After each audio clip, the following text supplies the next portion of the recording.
We will secure from our recess and call this meeting back to order.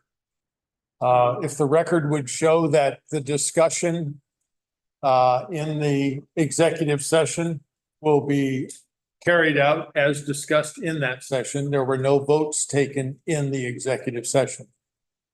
If I could ask the public and others to rise, we'll join in the salute the flag.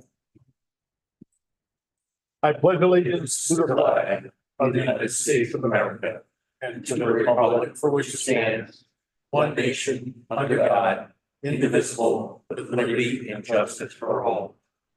Mr. President, I think No order, we need to take a vote. yeah, well, I may have missed it. Was there a motion to seal the minutes from executive It session? was not. No, and they didn't cast the suggested motion. Okay, So I'll move that we seal. seal the minutes. second it. The motion is made by Counselor Golembeski and seconded by Counselor McHugh that we seal the minutes of the executive session. Is there any discussion? All in favor of the motion signify by saying aye. Aye. Are there any opposed? And I'll move that the administrator moves forward with as discussed during the executive session. Second.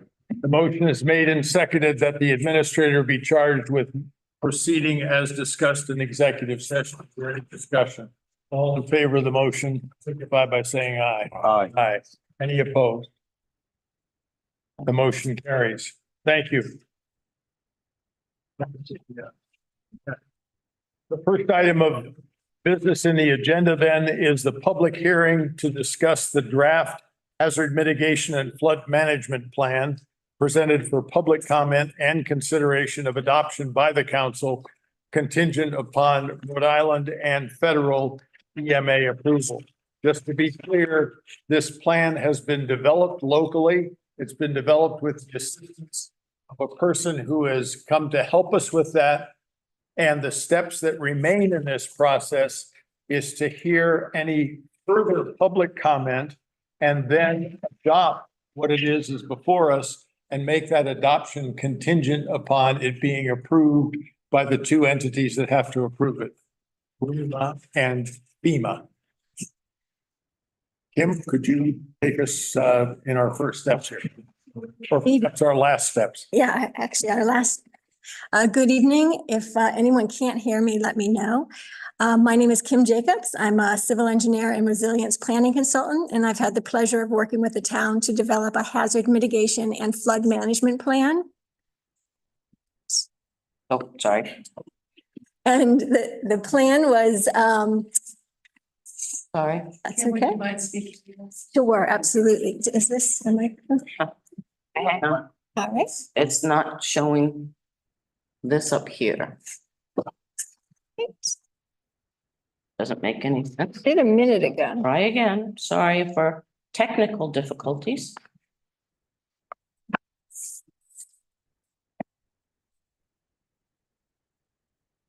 All right. Huh, it still won't show the next page. It did a minute ago. I know. Not know why it's not loading. It's on my screen. It's doing it. Oh, I know what I can do. Hang on.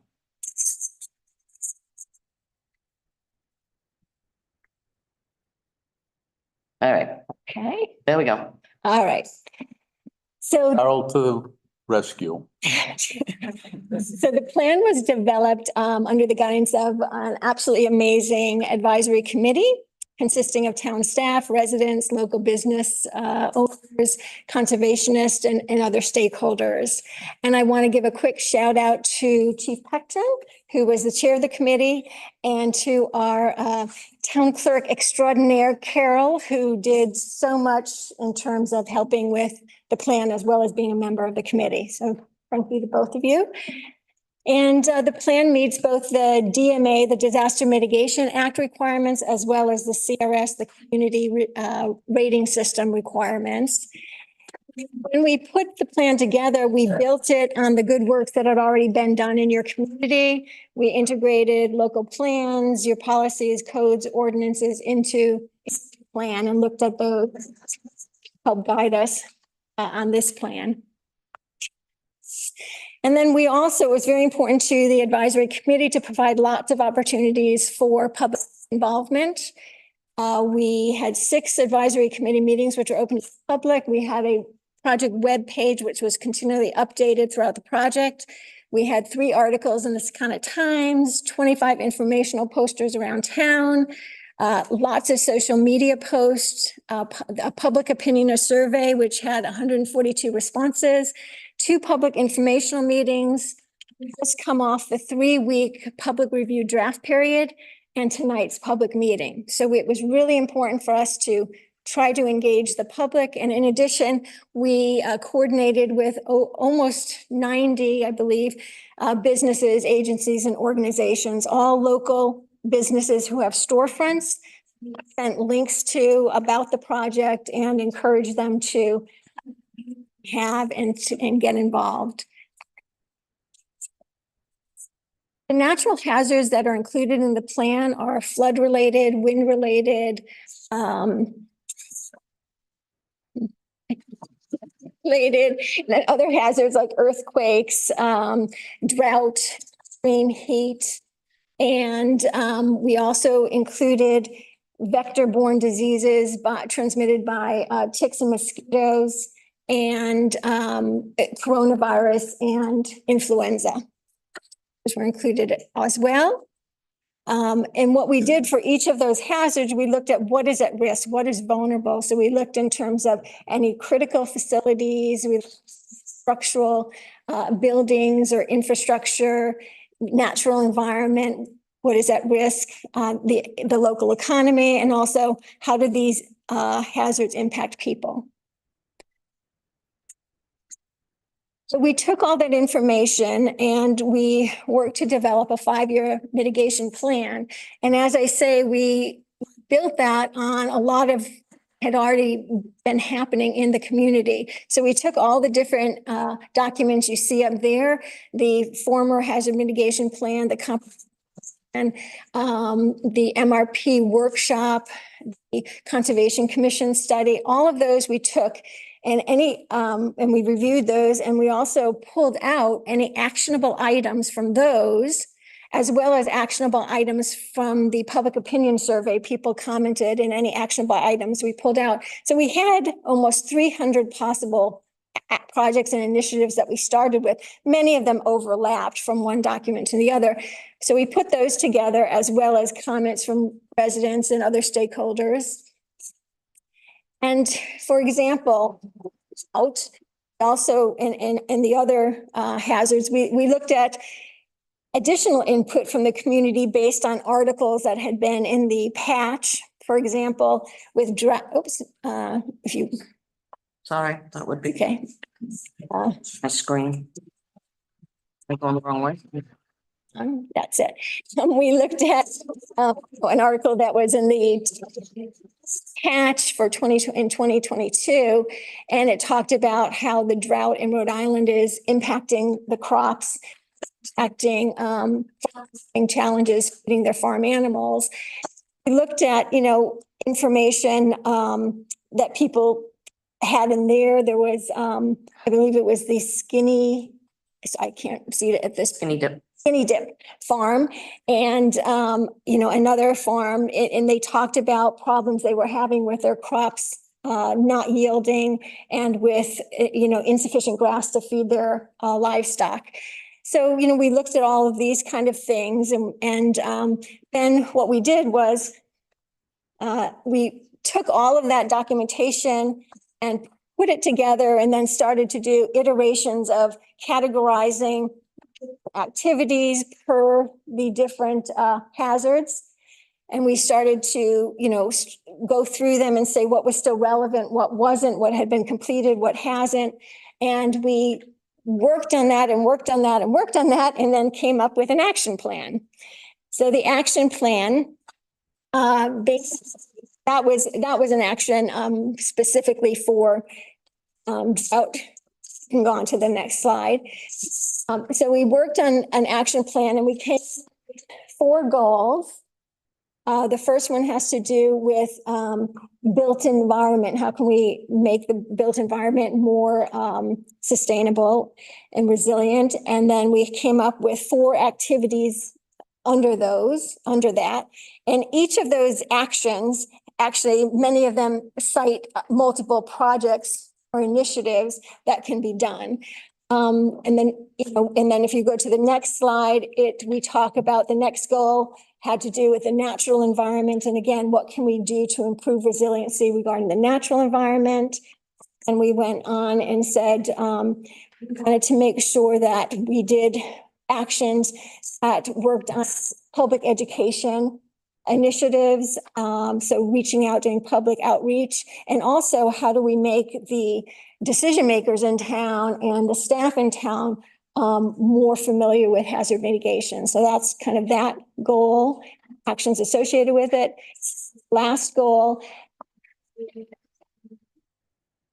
basically, sorry, I'm having a hard time reading it. Pre-disaster mitigation, yes, pre and post-disaster planning. So that's really what we worked on. Plan itself, and I won't, since it was up online, I won't go into those unless there's specific questions. Then, once we got all our actions together, the last part of the plan, how to implement it. The last section in the plan talks about that this is not meant to be a static document. It's a living document that is updated on at least an annual basis, and that it's important to continually try to work these different activities and actions into ongoing programs or new programs for the town. And then if questions or comments to that? Any questions from the council at this point? I'd ask then the public for any of comments that you would like to make that perhaps you've had the opportunity to do so, and what's obviously a very comprehensive review. Thank you, Kim. Seeing no further comments, is there any other matters that come before us with respect to this other than to consider the 2 votes that we've outlined in the addenda? Seeing none, I'll consider a vote to direct the consultant to finalize the plan for final draft review by REMA. I'll move. I'll second. Motion is made and seconded to vote for that direction. Is there any discussion? All in favor? Aye. Are there any opposed? That vote carries. The second is to consider a vote to adopt a resolution to include any modifications we may receive and any that are ultimately required by either REMA or FEMA during their reviews to make those determinations. Motion to approve. Second. Motion's made and seconded. Is there any discussion there? Just for clarification, it's to approve adopting a resolution. Correct. Right. All in favor of the motion to adopt that resolution, signify by saying aye. Aye. Any opposed? Thank you. Those both carry, and I think you are well familiar with what needs to happen next, Kim. We are very grateful for the work that you've done with us and appreciate very much your shepherding it through these last wickets. Thank you very much. Thank you, Kim. Pleasure. Thank you. The next item of business is announcements. I have one that we will begin with, and if there are others, please make me aware of that. The one that we have is the Wellness Center, in keeping with our intention to, on a regular basis, present the public with information with respect to entities in town. The Wellness Center has asked to present their summation of what they're up to.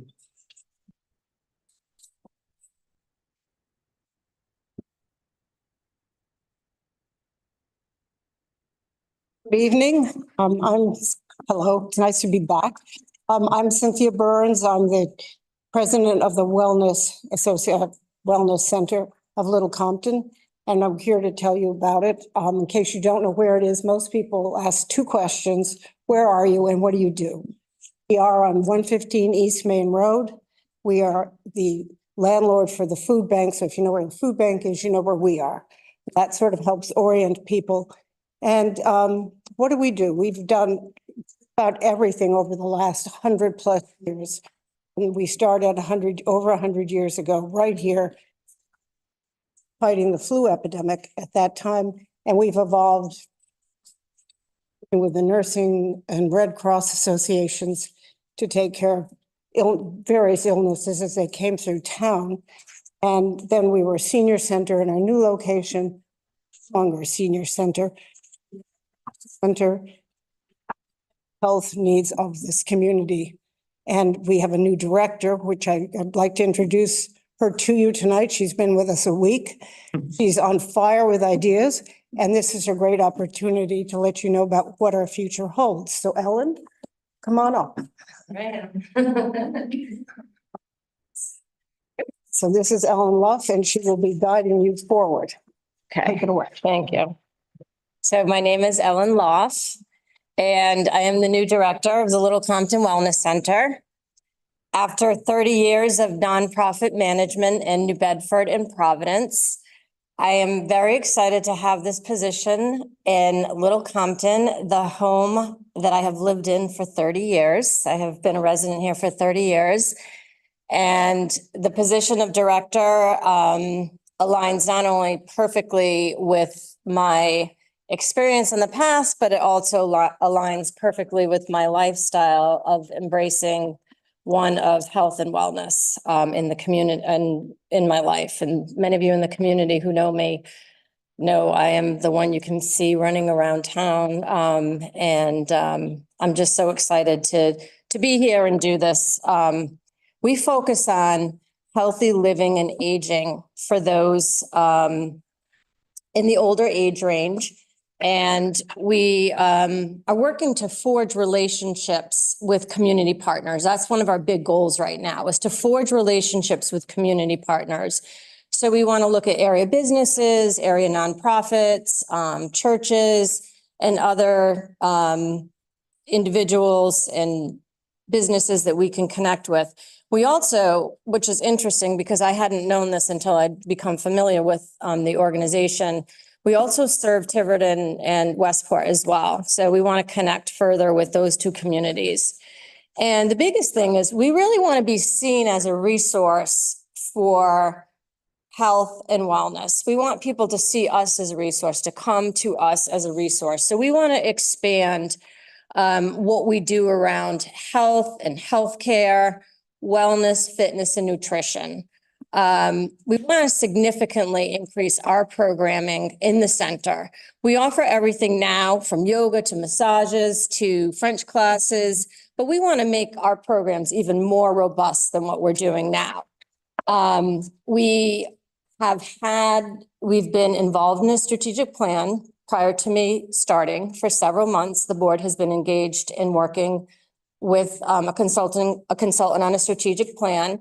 So I have the luxury of coming in and looking at the plan, which is now in draft form, and the board is going to approve the goals that we have. The goals are very exciting, and I'm really looking forward to working and accomplishing some of those goals. Some of the big goals are renovating the facility, really making it a little more modern than it is. We have a beautiful garden outside. So if you haven't come to our facility with the weather that will turn now from rain to 90 degrees next week, I encourage you to come and sit outside, get a book. It's beautiful. We are creating, again, more programs, more affordable programs. We want to open up more events to the community, such as I was saying, health clinics, some maybe cultural field trips, more health and wellness programs. We're going to be working a lot. One of the reasons I've come in and I'm really excited about it is working on more fundraising, fundraising events, communication and marketing strategies. A lot of networking and getting to know more members of the community and getting more community members in. And as I said, I've lived in Little Compton for 30 years, and I had taken some exercise classes there and knew about the center, but I didn't know enough about it until I had started going through the interview process, until I had started this past week, and I have to tell you, it's amazing. The people I've interacted with are amazing, and Little Compton can be a little lonely at times.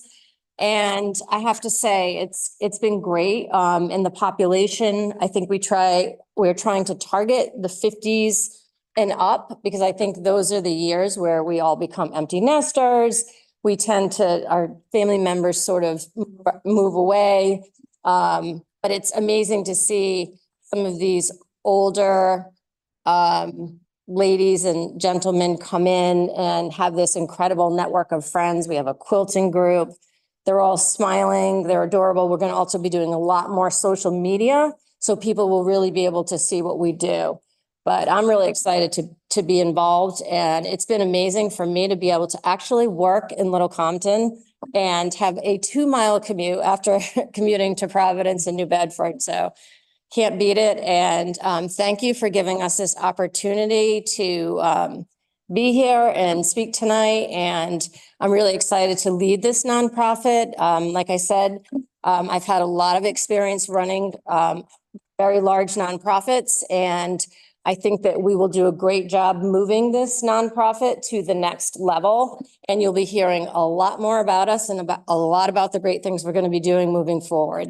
So thank you for listening, and please stop by and call. We'd love to have you visit. Thank you. Thank you very much.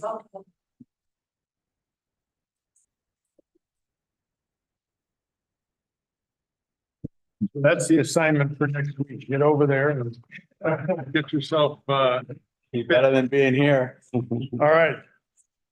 Next item of business is approval of the minutes of April 18th. Motion to approve the minutes. Second.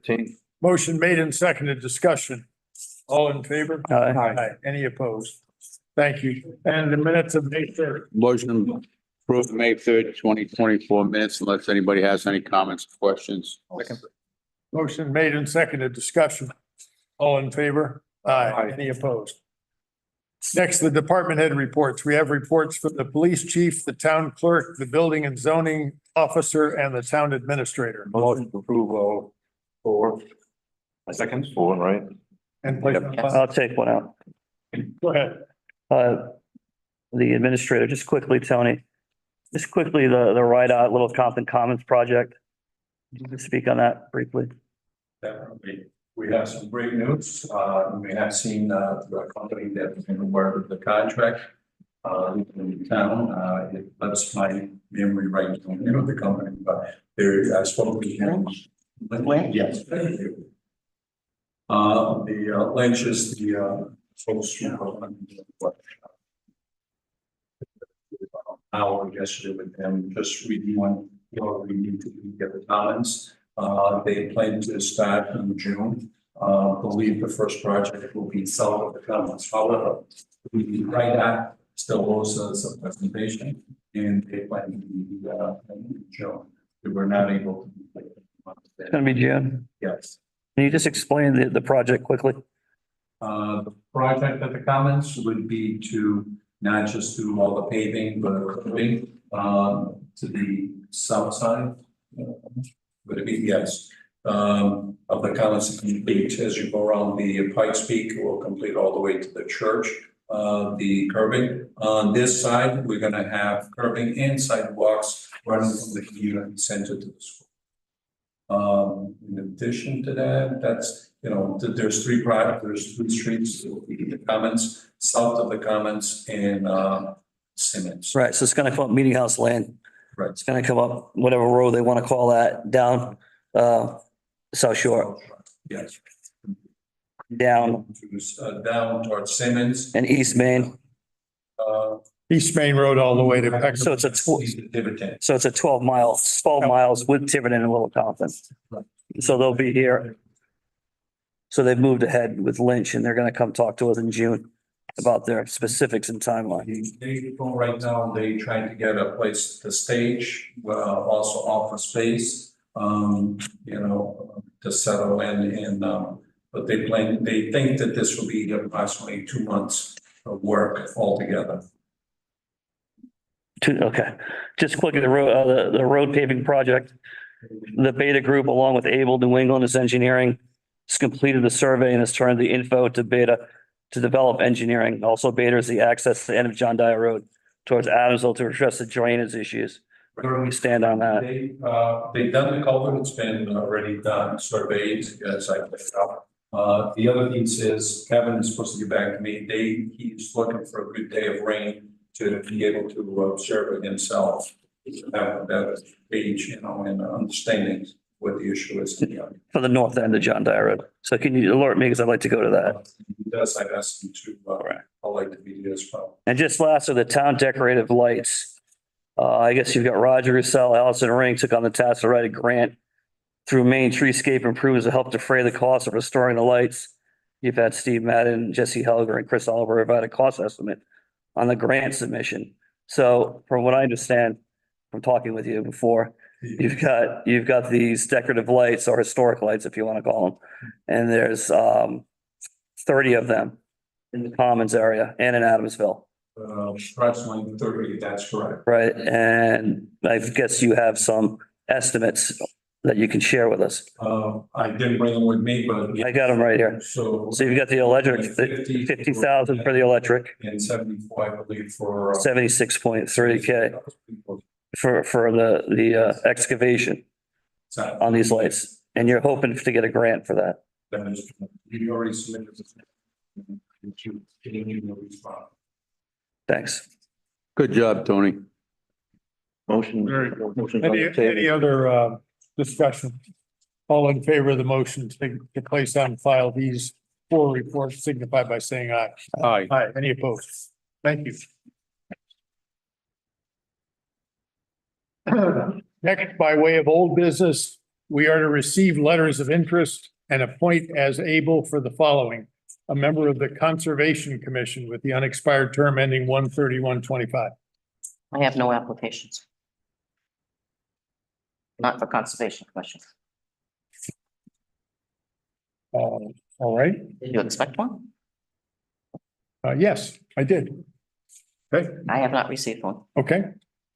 We'll continue the Conservation Commission appointment to the next meeting.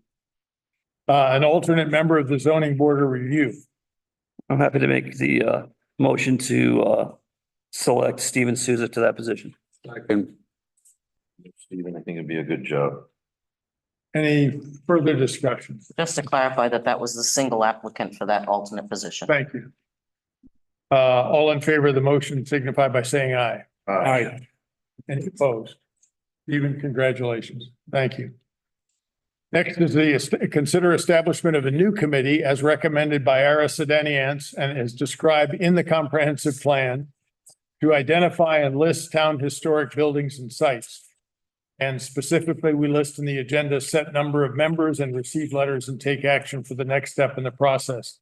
If we could just describe, and I don't know how many people here are here for this purpose, but our thought was that we would use, and I suppose I should ask you, Madam Clerk, how many applicants we had. 16. Yes, yeah, I gave you a full list. Okay, thank you. And of that 16, our sense was it might be helpful for that group of people who have exhibited interest to work with among themselves to provide to us a recommendation for the structure, the makeup, the focus of such a committee, so as to give us some starting point to work from. That's I'll say my opinion. I think it is shared by some, but I would entertain any discussion. Yeah, I think that's about right. I think if they have a copy of it, in the goals that we have here, comprehensive plan, HC2, there's some tasks there. So I would imagine anyone that's appointed to that would have to adhere to those tasks and come back with any other recommendations they would have. That's how I see it. Well, I see 6 people that are owners of properties in Tiverton, in Little Compton on the Commons, so I think at minimum, those people should be heard. If all 6 people want to be on the committee, maybe they can designate 3 or 4 of them. I'm surprised Ara's not here to, You see, Yes. Yeah. oh, is he here? Do you want to comment on this? Want to stand up here and comment on this to get an idea of what your thought is on how many people are needed? Well, that's up to you guys. Just to be clear, my proposal is not that there be a 16-person No. form, but rather that the 16 interested people, I didn't have any, at the time I thought of it, I didn't have a sense of how many there were. But these are people with varied interests that could perhaps give us a perspective that says, when you appoint the commission, be sure you take care to do this or that or the other thing, or narrowing or broadening the span of the committee's work. And it's only a suggestion. You react. You're the person who suggested it in the first. I'm quite impressed, actually. There are 16 people interested. That's really good news. I think ultimately, if a decision will be made, one would imagine it's a little bit smaller group, I will think. But if I'm understanding you correctly, you're suggesting 16 of you get together and then decide among yourselves how big the commission should be, who should be on it? Is that what you're suggesting? That is one element that you would have a recommendation that you think a 5-person committee would be an appropriate size or whatever. But perhaps in addition, it would be, and so what ought to be the charge to this committee? What would we recommend to be the charge? Because one of the things we could proceed in doing is to either make too broad an application or too narrow an application for the committee to have a sense of success. This will be the first of these that we have. There is some natural trepidation about, wait a minute, the historic commission for the town of Little Compton. We're historic, but we're not big fans of commissions. So I'm only suggesting that a conversation like that might be helpful for us to understand. Did you think of the fact that in your attempts to try to standardize, let's call it, the commons, for example, the commons is not very standard. There's some of these kind of buildings and some of these. So we would encourage the council to be sure it does this or that or the other thing with respect to the formation of the committee. I'm reacting because I don't think I've ever seen 16 people step forward simultaneously, say, I'd like to be part of something. So I think that's very helpful. That should give us a good cross section. Well, obviously, this has a lot of thought behind it. A lot of people are concerned about it. As I stated at the last meeting, not sure how this is gonna come to fruition.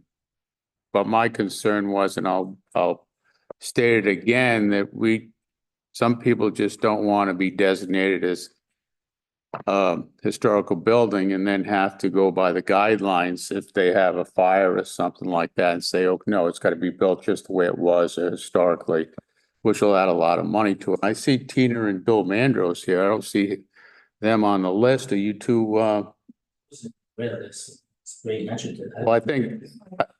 I think they should probably be added to this list or included in this, we'll put them on the committee. yeah.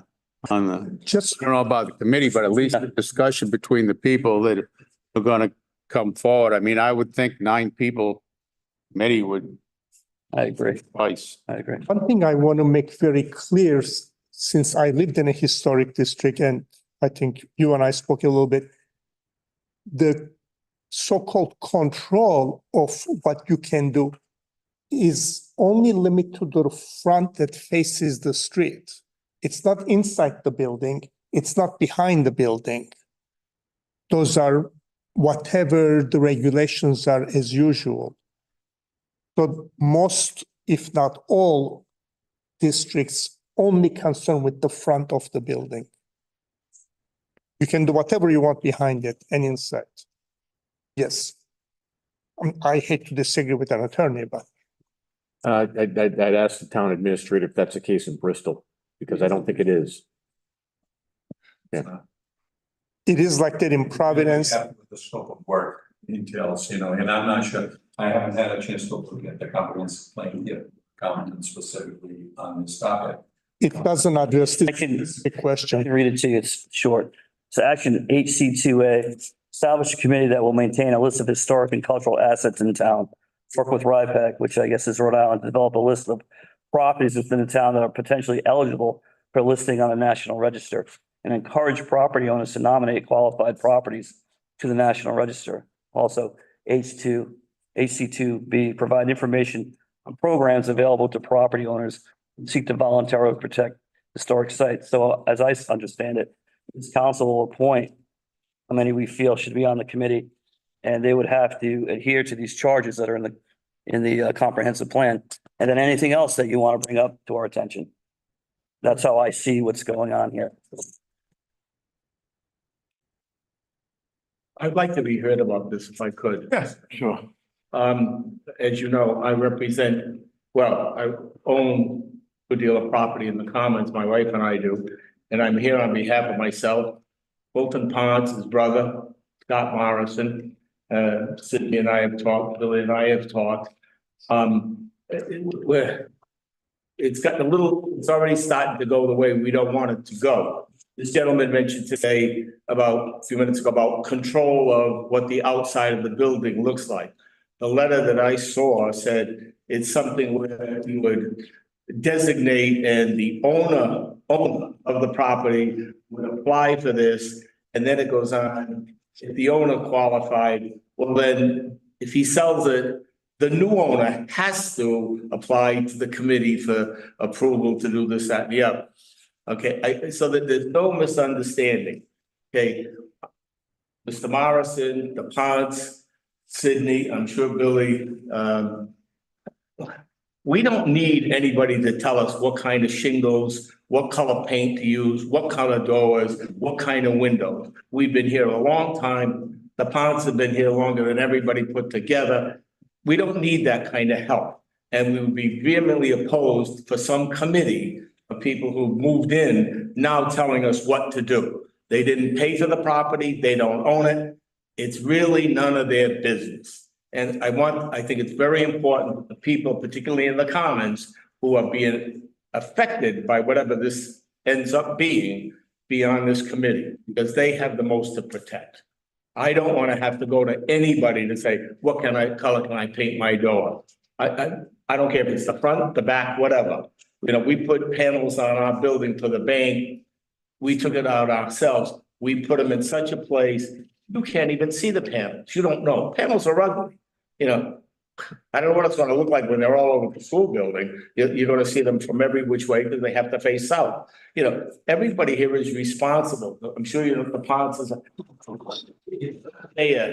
have somebody come with what to do. As simple as that. And I think the town is adopting a slippery slope when they stick their nose into other people's business as to what color the door is going to be. Thank you. May I respond to the gentleman? Sure. Sure, yes. I'm not an emperor. I'm sorry? I'm not an emperor. I'm not going to tell anyone what to do, but plus this is not just my project per se. My concern arose because there are changes happening to our culture, really in this instance, that will become unpalatable for all of us. We had a meeting actually, and I made this comment. We already have restrictions. I own a property right down the street. Somebody correct me if I'm wrong, please. I believe I cannot put a third floor on that house. I cannot put a tower on it. I'm limited by that. And that's by decree of all of us as a town deciding that we don't want 3-4-story houses. My goal is to preserve what's created.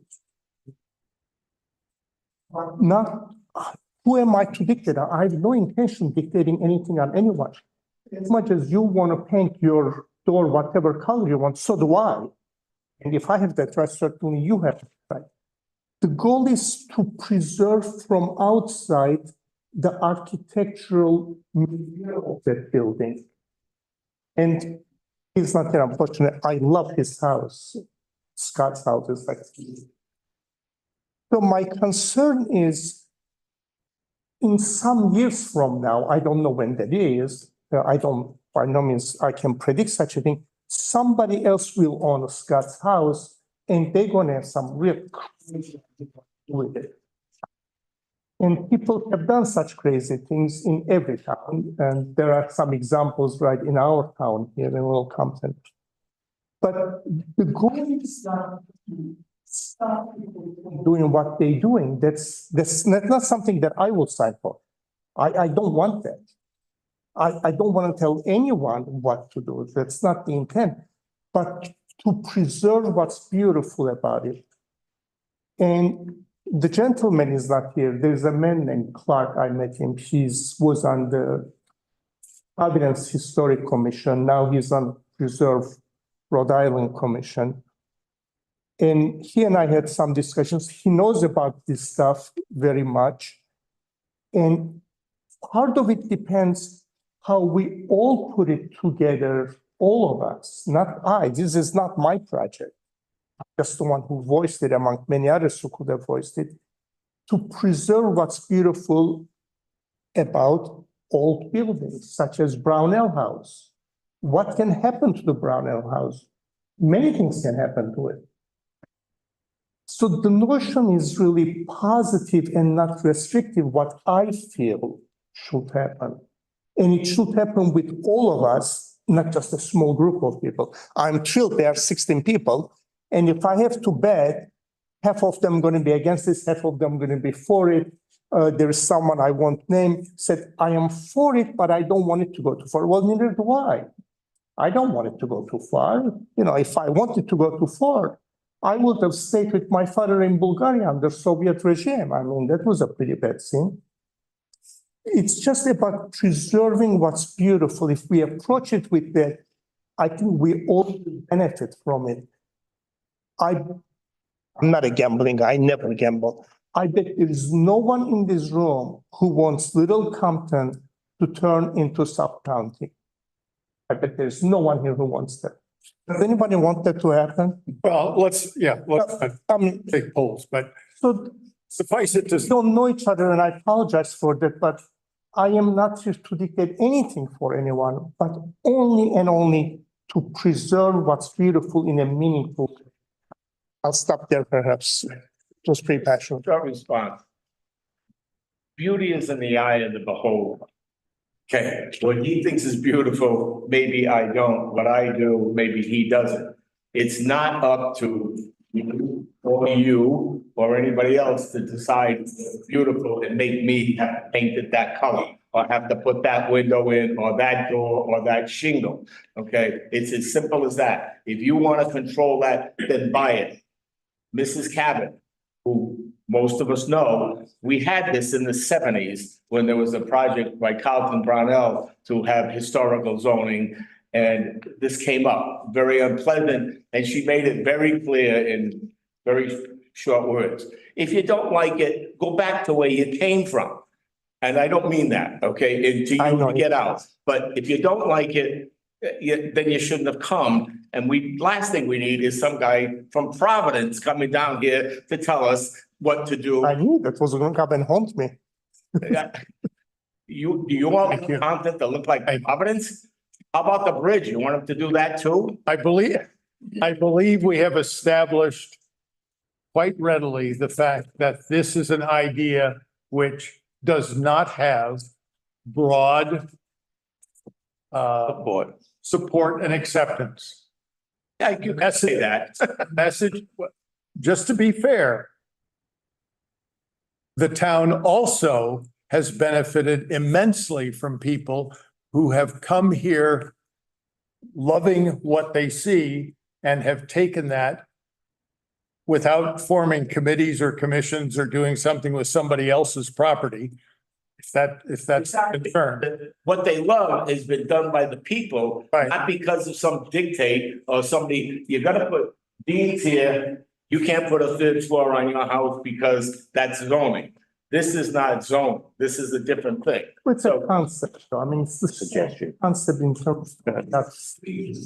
Right. If I might, let me ask that the solicitor offer an opinion. I think the proposal that you put forth is a very good one. I count 18 people because the couple here in the front are also interested too. Might I suggest that you have a forum and invite the 18 people there and perhaps even Mr. Holland, so that there can be a discussion not only on the predicate issue, but also on the issues that were brought to the attention now. How big such a committee should be and what the charge should be. Of course, taking a look at what the comprehensive plan says, because I think that was the motion from the prior meeting. Now that language in the comprehensive plan was just for a listing of potential historic sites and encourage those people to voluntarily go to the National Historic Register, which is a separate thing. So if that could be listed and you could have a forum, I think that would move the issue ahead. So rather than having a debate tonight, there can be a debate in this forum and the issues can be fully fleshed out. So just so everybody's aware of it, it's not going to be all inclusive because that's what I said before. We're not going to take the commons area and say, okay, blanket it. This is a whole historic area. Everybody's going to comply with whatever the National Historical Society says, or historic stuff, whatever it is. But it's going to be voluntary. If you want to volunteer your house, say Scott, and I don't think he does, but if Scott Morrison said, yes, I'd like this house to stay like this in perpetuity, then it's up to him to say, yes, that's what I want to happen. But also if somebody comes to him and says, okay, we'd like to put you on the National Historic Register, and he says no, then it's not. That's correct, yes. Okay, so this is a complete voluntary, as far as I'm I concerned. just want to clarify so that you're not under a misconception. The Commons is already right. on the National Register. Right, Scott's house is already on it, and many of those around the Commons. That was done in 1974. So it's on the National Register and the Rhode Island State Register. What Mr. I'll say Ara, thank you. But he had proposed was to start with a district committee that would be for the Commons district that is already established, not to establish something new. So I just don't want people to think that it's not already on the National Register, because it is. If someone, well, when we did the Grange work, we used federal funds. We had to follow a National Register. right, We had to have a Rhode Island preservation oversight. which was a real problem. with that. But it's Yeah, it's there. We have to Right. comply with it. The same thing would happen with any building if we were using federal funds. If it's already on the National Register, you would have to have oversight by Rhode Island Preservation. So I just don't want a misconception that it's not there, because it is there already. right, right. I misspoke. Mr. Holland is referring to is Title 45, Chapter 24.1, which is historical area zoning. And that allows a town to have a district that's a historic district, which I think 13 communities have. And once that's established and the rules are set, then it's not just limited to federal funds. It's for any project place in the historic district, and who's ever doing whatever project to the exterior would need permission from the Historic District Commission to do that project. That's his concern. Am I correct? Yes. You didn't propose that, though. No, No, Yes. we're not there. No, Yes. hasn't been proposed. This is a predicate. Yes. Mr. DeSisto, however, if it's voluntary, which we had talked before, then there is a way for people to opt out of it. Well, we discussed this. Warren has. Right. Yep. But I don't even think you're at that level yet. I think what the council is proposing is actually a good step to just flesh out. These are big steps. You get to flesh out all the issues. And can I tell a little anecdote? Oh, please. it'd be welcome right now. Well, when Warren was going originally in the 90s to do their historic district, there was a big crowd. The whole place was packed. And a former councilman got up and said, I want to ask the solicitor where he came up with this idea, this language. And I said, well, at the time, there was 12 historic districts. I took a look at all of them and I talked to the 12 solicitors in those communities, and that's what I came up with. And he said, if those 12 solicitors jumped off the Mount Hope Bridge, would you jump on too? And I said to him after this meeting, yes. So I think it's a good idea to flesh the issues out before you get to that. Yes. I asked specifically about the volunteers so that you may be reassured to consider to have a fleshing out discussion, because there are many ways to been here all your life, and I haven't, except I came here about 1980s. I visited a couple of times. It's a lovely town, and you probably have a lot more stake in it to preserve the beauty than someone, as you called me, newcomer, which is true. I'm not gratified at all. We've been here since 1970, God and we're a bless you. newcomer. We still used to live on Minneapolis lot. Well, less of a newcomer than I am. But Like anyway, here 300 years. There are Flat is many, a newcomer. there are many ways to do this in a cohesive way where everyone has buy-in and we preserve what we have in the best way we know how. Okay, the Anyway, conversation is leaving the council and going. go out drinking after this. So What do you want to do? let's bring it back to the council, please. Do you have a proposed date that you'd like to look for in order to schedule this forum? For the forum to meet? Oh, I have a proposed date by which they would return to us. But I think you're suggesting that there be a forum discussion. That at the end of that, it may result in what comes back to council. Right. Wouldn't it be to their advantage to decide when they could do that rather than the council dictating when that would Do be? you want those 18 people themselves to do it, or are you expecting the council to be part of it? I think it's best for the 18 to do it. It's not a public, Okay, it's not a public group. Okay. Be a nice forum for them to get together. Maybe have more. Do you want to supply the list to this gentleman or? I make one more comment about that, may I, please? While there are 18 people signed on to be here, there are 65 signatures I have who are very interested in this concept, and they signed the petition. So those people will be left out from the discussion. I just want to put that on the record that there's more than 18 people, 9 for, 9 against it, or whatever the number is.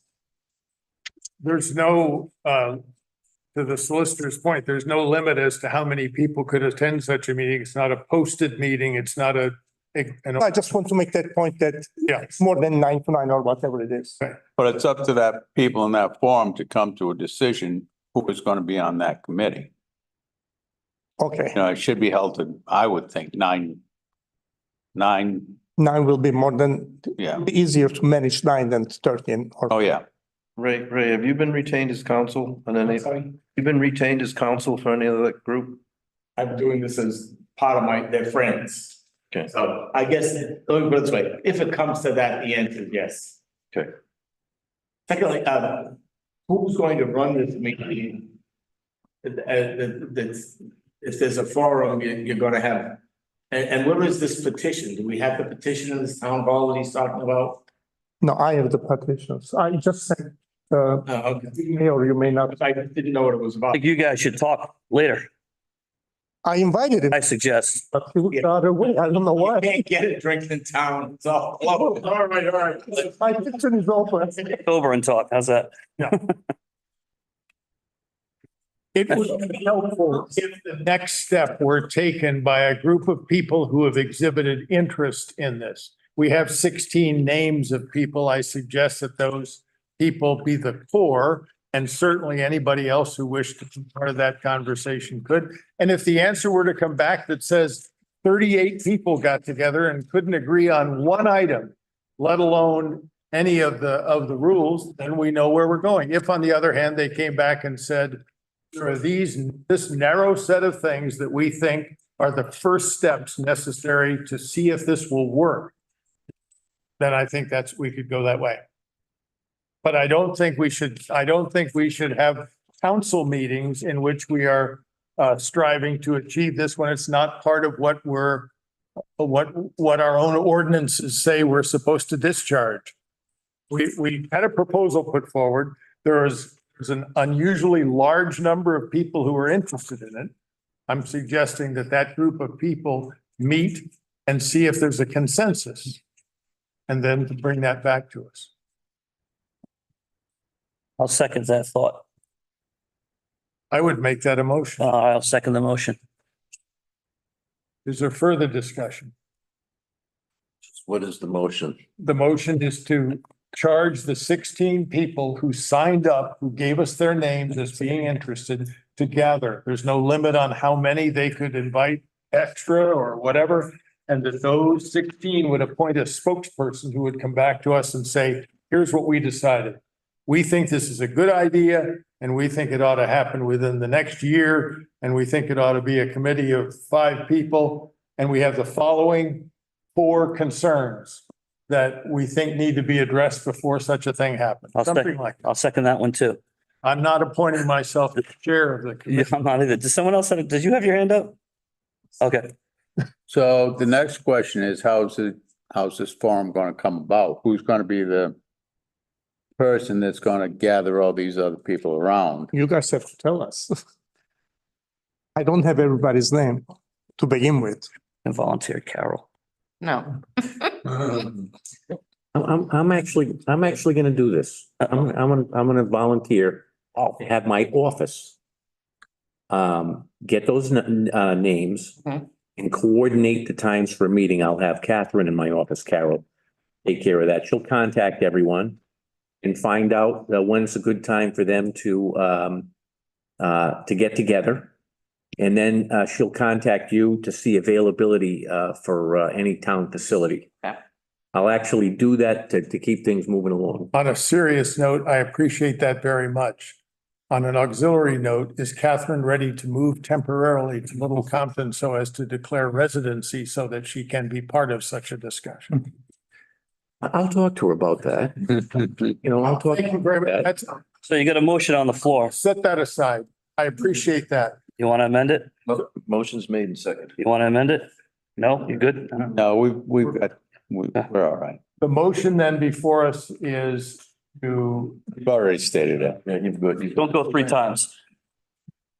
thank you. Charlie. Ready to vote? All in favor of the motion signify by saying aye. Aye. Are there any opposed? With thanks to the solicitor, to the proposer, and to the foil that is there to Yes. ensure that we don't go astray.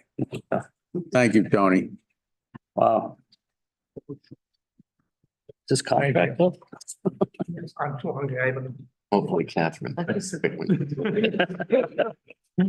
Tony, those 2 in the audience they own A1 Pizza, so Catherine can get a hold of them. They will be included on the list I send you, so don't worry about it. They'll all be. Make sure you're on it. Thank you all. The next item of business is to consider adoption of a resolution to designate the town as a PACE, property assessed clean energy Tony, program municipality. Tony, can you give us a synopsis of what this is all about? I mean, I'm reading in here about liens and all this other things. Yes, and this, by the way, you have a modified PACE agreement. What this program does is allow the Rhode Island Infrastructure Bank to lend money to businesses if they have projects that are for energy efficiency, in particular for renewable energy. And that's why I came to you here. You have a farm that's looking to put in some solar for this. In order for the Rhode Island Infrastructure Bank to give those loans, and nobody has been able to adequately explain this to me. The statute says the community has to be a PACE community agreement. So before the Infrastructure Bank can lend to Little Compton businesses, you have to pass this resolution and enter into the agreement that you have before you. Now, why is that? What role does the town have? This loan will act as a lien. And by the statute, that lien is the equivalent of a tax lien, means it has priority. They're not taking out a mortgage, but this lien will be recorded. And it will have it be in the nature of a tax lien.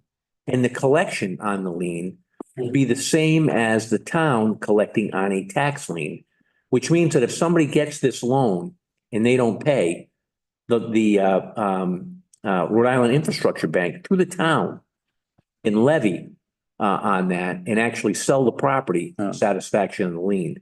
That's what this is. Part of the difficulty that I had with the original agreement was that the town was required to do the billing and actually have the finance office get that money in as if it were a tax payment, but it's monthly. That I felt was too much of a burden, not only for Little Compton, but for any community. That's the first thing. Second thing is the town was required to take affirmative action in making sure that businesses knew about this. That was an expense for the town that's been eliminated. So this is a reduced for the businesses in town. The town government has a minimal role in this now, although there is some role, but that's what this is. So there's actually no detriment to getting this, have town sign this. Not now. Not after he had recommended and we made Right. the several changes that he suggested. There was some chiseling that had to happen. This is all voluntary. Anybody wants this, any business that wants to submit to the infrastructure bank can do it now. Well, Correct. Once we're phased. Correct. Once this is approved, I think the farmer that was here before, she'll apply once this is approved, but any other business can do it also. And they have to go through a application process and be approved by RIIB.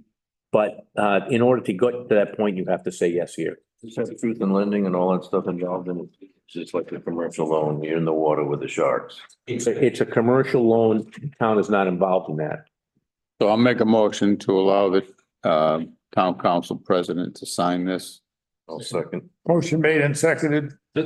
So just to be clear, the town will not be collecting No, the payments. That'll be Vision Government Solutions. It's Vision Government Solutions, and they language basically says now is, it took months for this, by the way.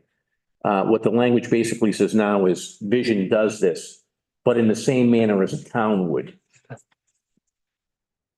All in favor of the motion, signify by saying aye. Aye. Any opposed? Thank you. Just a little side note, so I should have put it in before we voted, but I guess it's still all right to say. The NRCS is kind of doing the same thing for energy upgrades. Electrical, if you've got a older tractor and you want to upgrade to some kind of electric tractor, they're actually helping with financing for that too. Okay. Thanks. The next is an update from the fundraising committee for pickleball tennis court replacement project. The aforementioned committee is represented here. This is our appeal letter to the fundraiser. I'm just going to pass that around. Okay.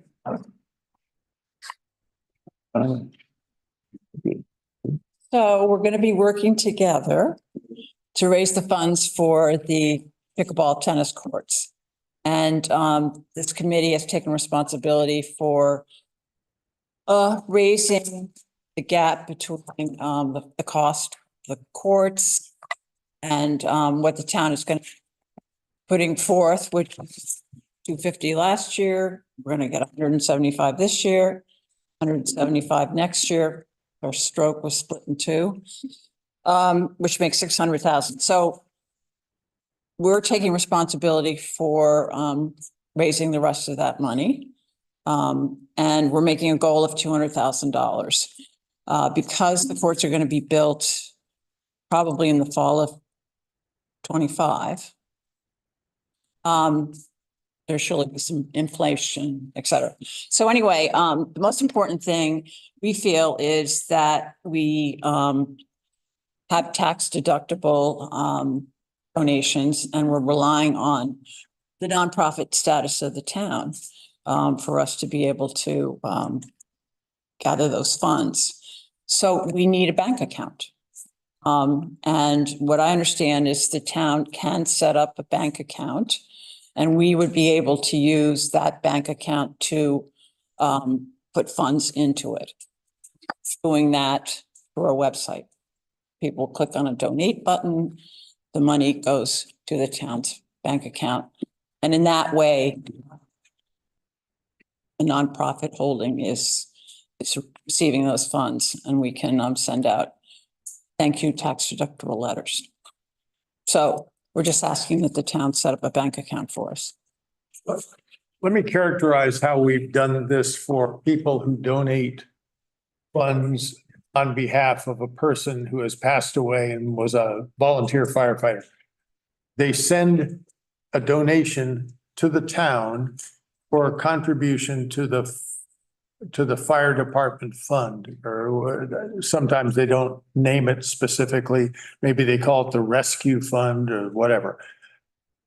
That money is received by the town and we give the person who contributed that money a letter that says, instead of the town is a 501c3, we specify in that letter that the town is a municipality and under federal blah, blah, blah. And we have a statement that we make. We don't set up separate accounts, bank accounts. We don't administer anything. The money comes in, obviously, and goes into a fund that we establish within our purview. But could that not be the way that we handle this? Does it need to be something? Well, we need a bank account number so that we can set up our fundraising application, online application. So we've done everything we can. We've talked to everybody. So I talked to an accountant about this and he said, there's, a couple of ways you do it. You get the town to give us a bank account number, which is what we need. So we can send those funds to that account, do a pass through, find another nonprofit in town that will allow us to use them to pass through, give us their bank account number, have the money donated there. Third, I set up a bank account, the money's sent to me, and I get a letter from the town solicitor saying, I'm an agent of the town, and I will gather these funds and then give them to you. And that agency would just cover me from any, tax liability. It may be a matter of semantics, but what we do is we don't set up a bank account. It's not in a bank and called an account. It's a fund within the town's corpus of money. So I understand that. I just need you to authorize the finance department to give us a bank account number. Okay, I'm just reacting to that specific. We have not done that. I don't know how I would create such a number.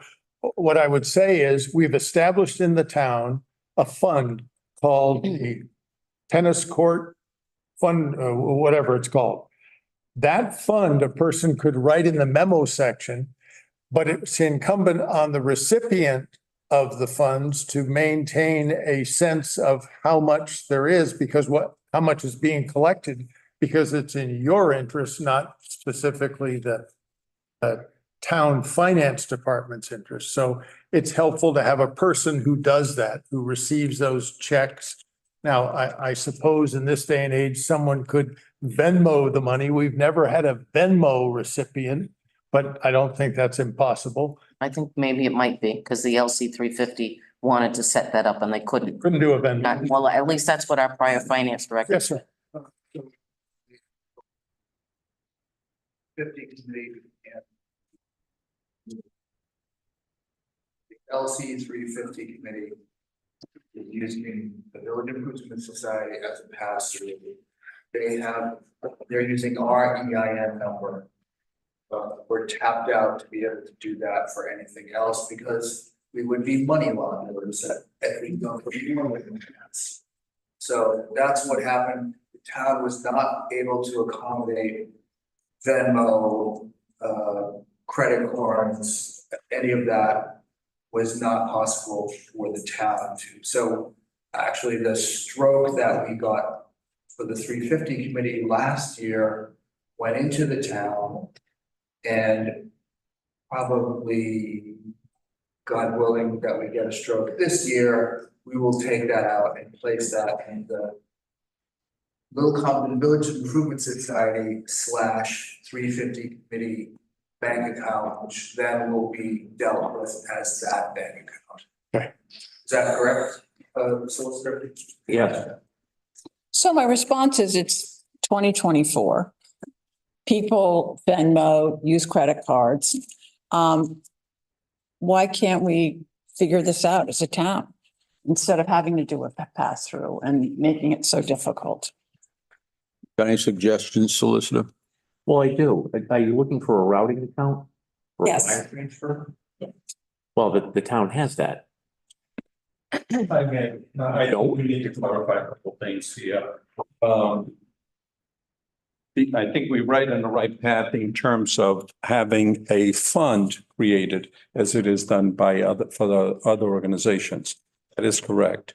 Can we do the checks? That's not a problem. You know, we have a Dropbox. They can be dropped off, you know, even at the counter. If somebody wishes to come in, they'll put them in an envelope. Then, as you stated on number 2, certainly that's not a problem at all. You come in, you retrieve the checks, you create a spreadsheet, you make the deposit. Well, I copy. talked with Carol about this. They will take full responsibility. That should be internal, the Yeah. checks that come to the town for a specific town fund should not be leaving the building and going to somebody else to be gathered for listings.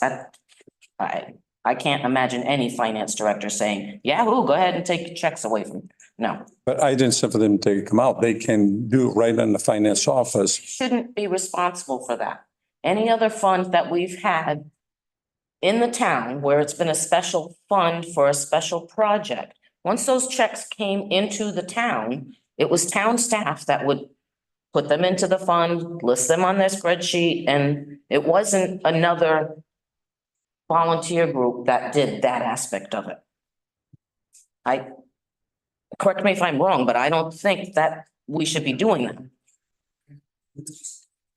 When Okay, well, we, the building was strokes in the last 4 years. Before we took it into our own bank account, we would then put an invoice, any kind of invoice would go into the town and it would be paid directly to the town. So we didn't manage that bank account at all. We, in there, and then the town was responsible, we were responsible for handing in the invoices. The town was responsible for paying us. That was that. that part, that's correct. Yes. I mean, once the funds are deposited in the town account, the town will, you know, you can't just come in and you have to provide the invoices and then we cash out. That's correct. You know, as to the credit card, the issue I find here is if a payment, let's say for taxes, there is an account already created for a specific resident that they pay into. Now, when you're getting a credit card and making a donation to whom? And to provide a routing number, I'm not so sure the auditors will be very thrilled about that. You know, for security purpose, you know, to provide a routing number from the town or an accounting number.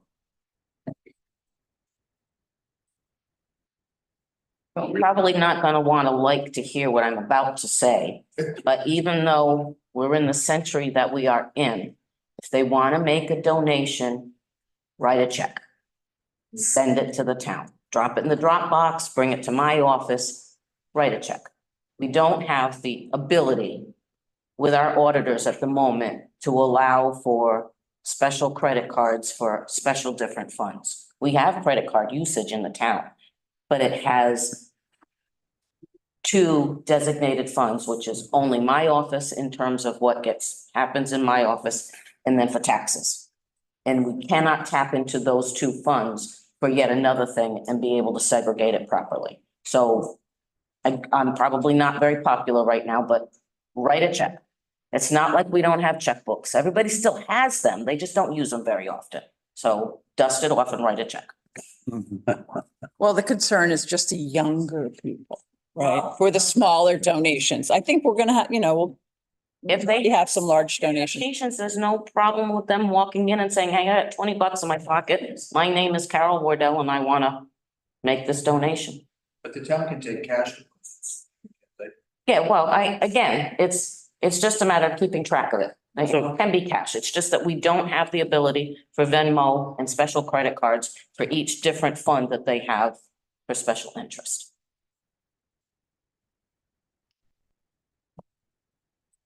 Just be a separate account. That credit. Okay. That. Disappointing. It's worked in the past. I mean, I get that you want to try to accommodate the younger group, but we need to learn to write checks too. Sorry.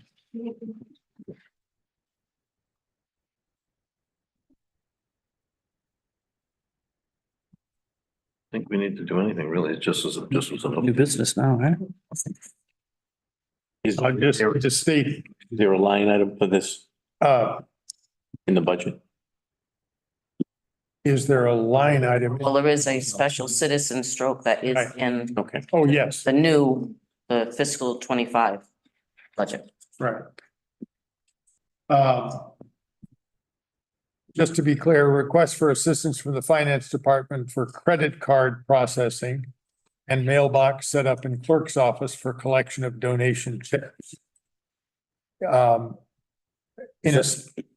ahead. Is that something we can accommodate? Did we do that 9 years ago with the We- check in the box? How did we do it 9 years ago and we collect 500,000? Went to the finance department or the Right. treasurer's office. Right. They would go in there and the treasurer would, I remember writing a check. I don't remember what I did with it. it went to the treasurer's office at that time. Now it's called the finance. People can walk in and they can write a check to this. Yes, Mhm. it's the first item that I said, request for assistance for credit card processing. I just I don't have a way to accommodate that with the staff we have.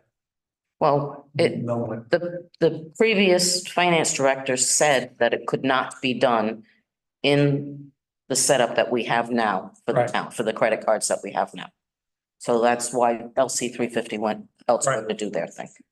Okay, maybe I said it wrong, but that's, Maybe I'm misinterpreting, but I think Lavinia and the group, they have a separate credit card processor, but the processor needs to figure out where to send the money. Basically, so they just need the account information for the town as to where to put the money once the credit card's been. But go ahead. I'm sorry, I'm being very vocal tonight and I apologize, but the finance director, to my understanding, had spoken with the auditors, and it is not of their best interest for the town to give our routing number to an outside group, even though there's some form of an agent, unless there's an actual formal establishment of them as an agent of the town for that account, what is really our general fund account. Yeah. To be connected to an outside credit card. Understood. That's where they had a problem. Who's the auditor? Big Sahidi. It's Sahidi. They can sell it, yeah. Do you mind if I call them? No, I don't mind at all. I'm only reacting to A. I do not believe we can accommodate A at this point. To say whether we can accommodate it, we can investigate that. Motion to allow the town solicitor to call Hagan Sahidi to find out about credit card processing in town of Little Compton. And also to set up a mailbox in the clerk's office for collection of donation checks for the pickleball tennis court fund. I'll second it. What do you make the checks out to, Vinia? Out of Little Compton. Simple. just in the. All in favor? In the memo line. Memo, you put what it's for. Was that okay, Mr. Mushin? It is. It is. You're gonna ask him to repeat it 3 times, like he did to you? All in favor? All in favor of the motion signify by saying aye. Aye. Any opposed? Thank you. Thank you for your patience with that issue. Next is as new business. Review preparations for the annual financial town meeting. I will make this relatively brief. The town meeting is Tuesday, the 21st of May. The Budget Committee report is in your mailbox. You are invited to attend. This is the reason that this town is what it is financially, is because it has a financial town meeting where the people decide. I strongly encourage those here and those who will see this otherwise to make your way to be part of the minimum of 158 people that are necessary for a quorum at the meeting. Be there early because all the seats will be taken up by the 473 people that attend the meeting. So don't be last. Thank you. Love your Now- optimism, sir. Now, the next thing I'd like to say about the financial town meeting is there has been some question raised about the adequacy and the thoroughness, et cetera, of the town's capital plan. I want to make it clear that the capital plan that's invoked has been this way for a couple of decades, and it replaced a system where we decided a year in advance what we were going to buy, only to find that what we needed to buy wasn't what we said we were going to buy, and it was non-thing. So we strengthened the capital plan. It remains in that fashion today, and it says this year we're doing this, next year we think we'll do this, and the year after that we think we'll do this. But the ability to say to the town, please approve a donation of this much tax revenue to the capital fund enables us to do the right thing in the right year when the compactor breaks, but the fire truck has another couple of months it can run. So I would attempt to put to bed the idea that somehow the capital plan is broken or isn't working. The Beach Commission, who also survives only on its own revenue, has had occasion to experiment with different ways of creating their own capital plan, and it works for them as well. So it's not a one size fits all, but the capital planning in the town is solid.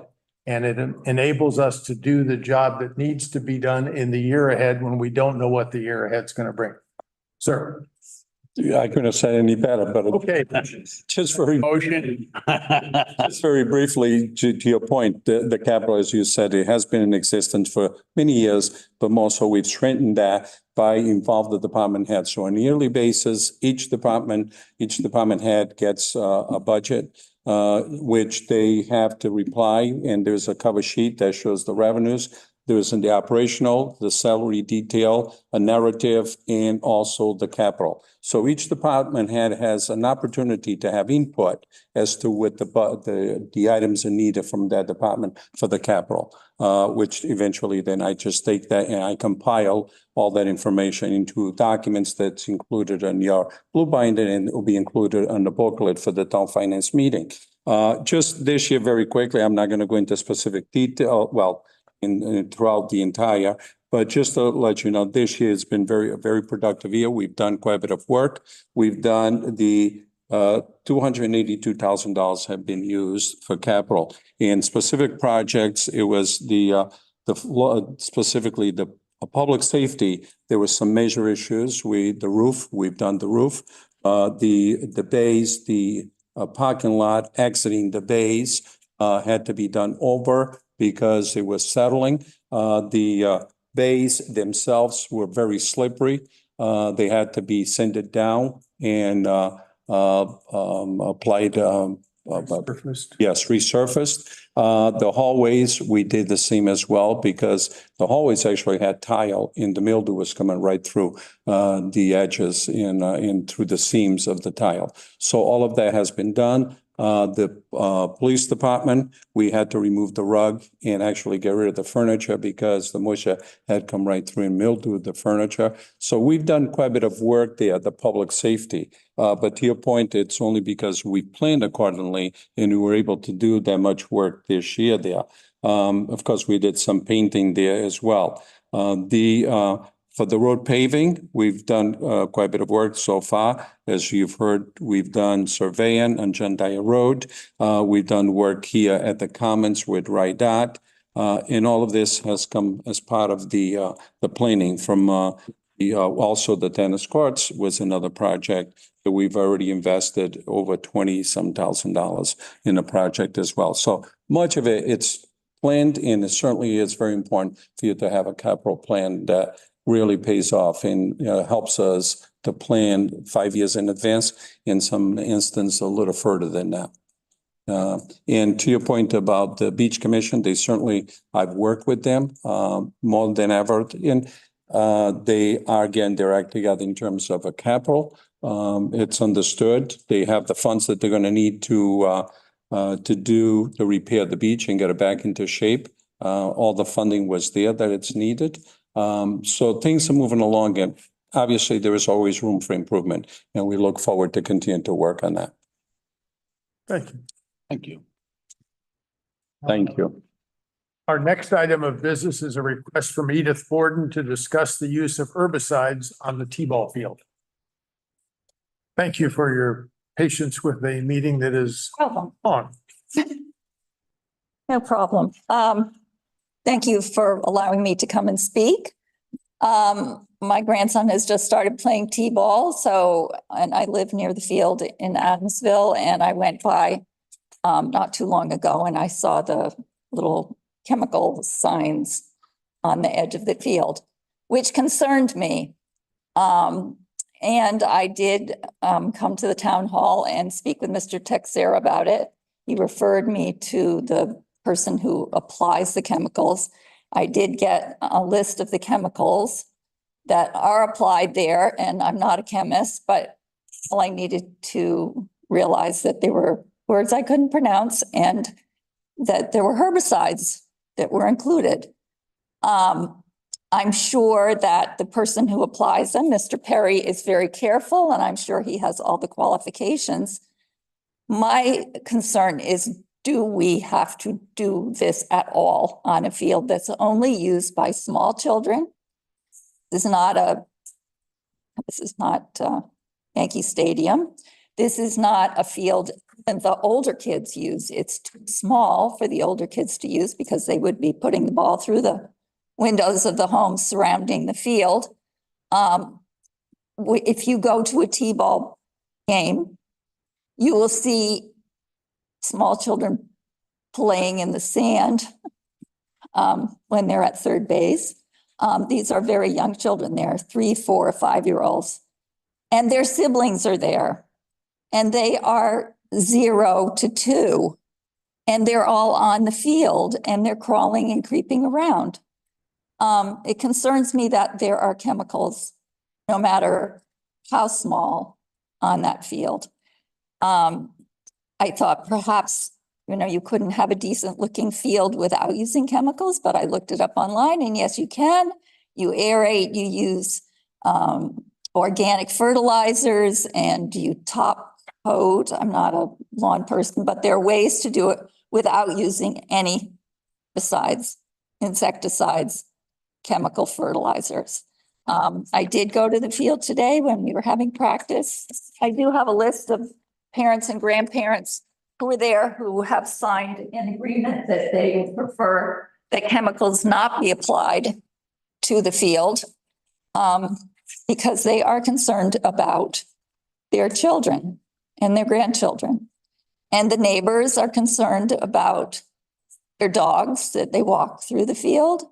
And when it rains a lot, obviously the water disperses from the field, and we're right near the river, and we have wells and homes around there.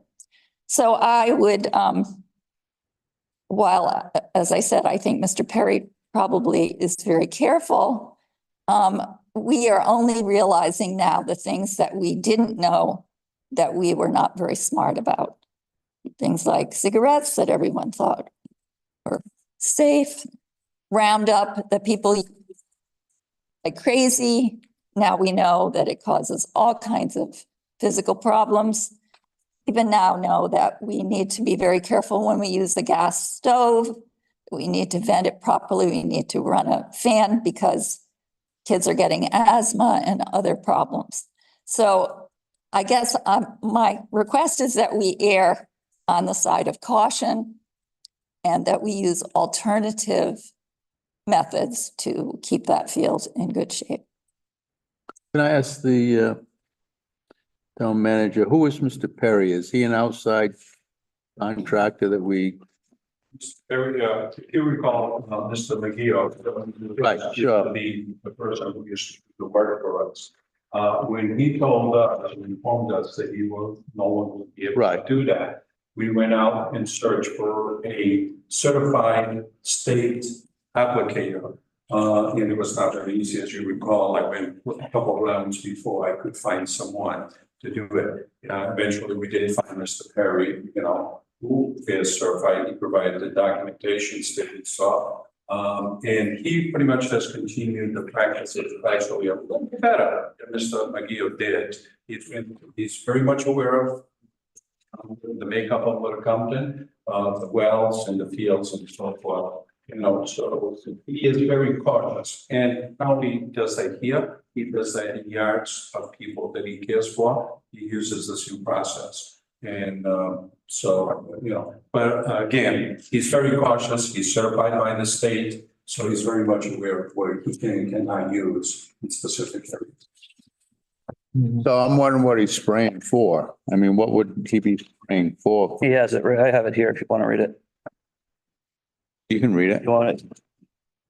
The products that I used for the first application this season as follows. Let's go 19-0-0 dimensions of EPA registration number 10404-85. This is a granular fertilizer and a pre-emergent that targeted pests and crabgrass.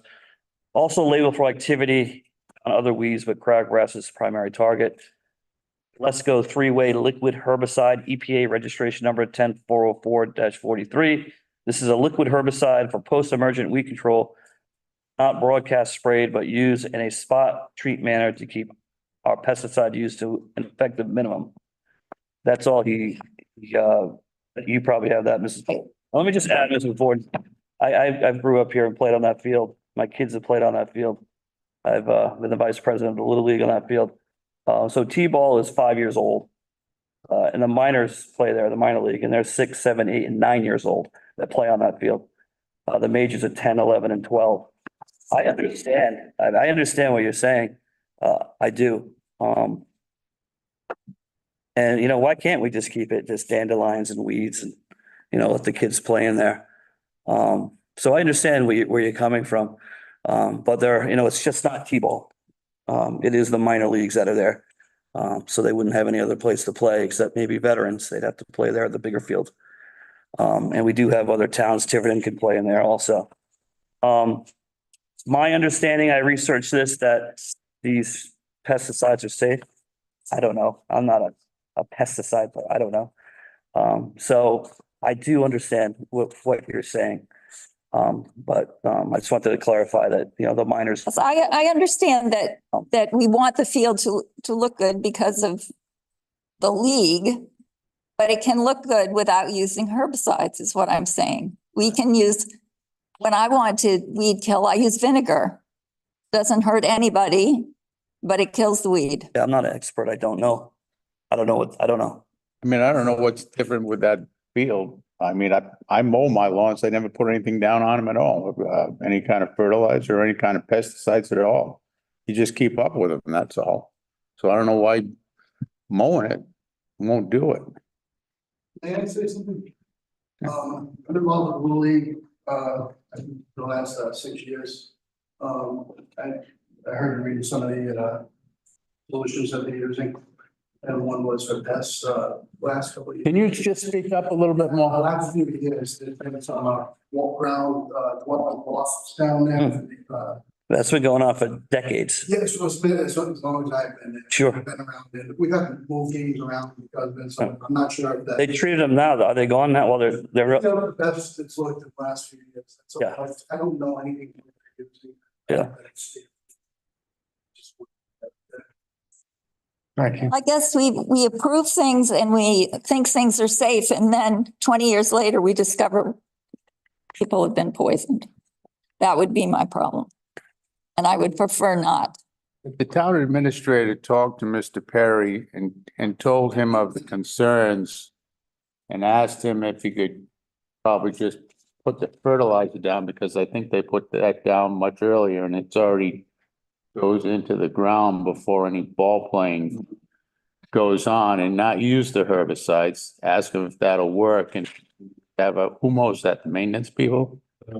Yes. Yeah, so maybe they can, twice a month, maybe 3 times a month to keep it down. Mr. Perry does all the preparation of the fields, to be ready for flooding, but then the mowing is done by Yeah.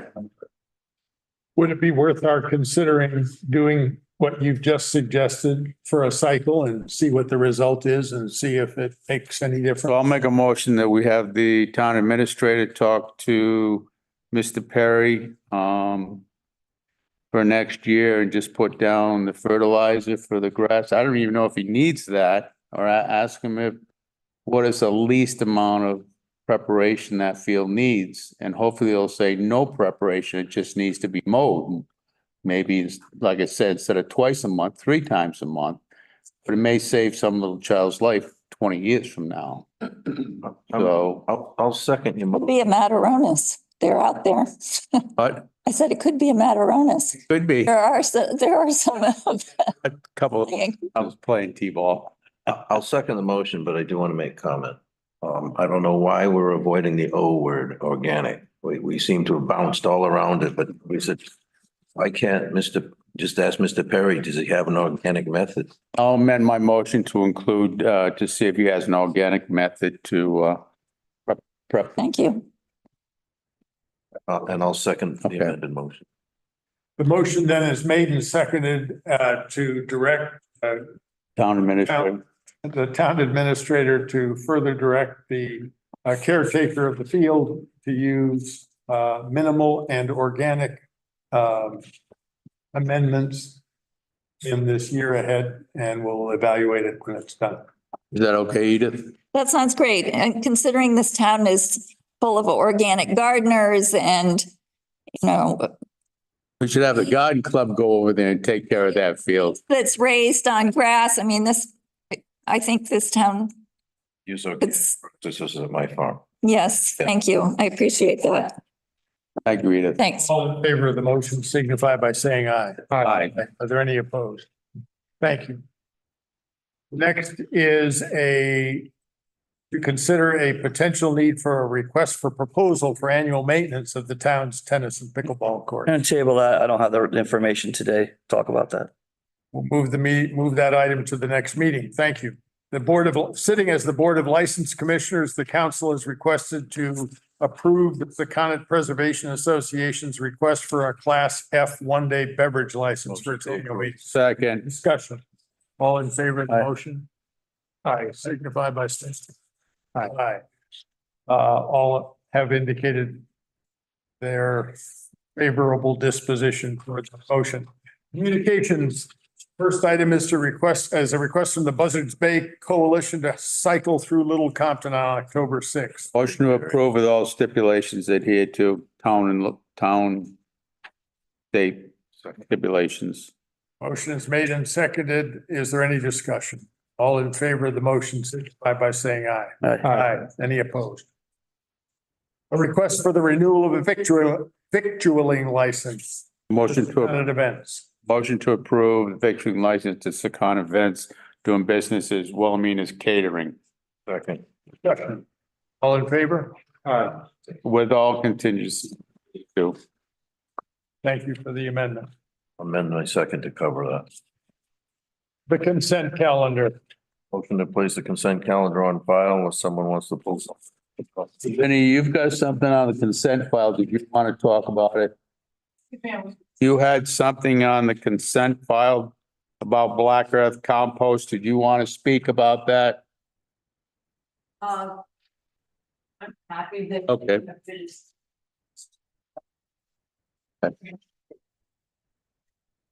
Second. All in favor of the motion signify by saying aye. Aye. Motion carries 5-0. The payment of bills. Motion to pay the bills. Second. Discussion. One discussion. Go ahead. I was hoping it was a typo, but I guess it's true. What? The budget committee printing and mailing was $7,000. I want you to understand that that's actually $300 more for postage, less for printing than what it was last year. It just happens that you're getting it in one bill this year instead of two separate bills. Okay. Okay? It's not an increase, actually. That wasn't even my comment. My comment was I was amazed it cost that much money. I didn't even realize it cost that. Post and mail. So All in favor of the motion signify by saying aye. Aye. There being no other matters for the council, declare the meeting adjourned. Thank you, ladies and gentlemen. thank you for your patience. We'll save it. Oh, that's what I ended up. You don't want that. This thing.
We're off air, aren't we, Carol?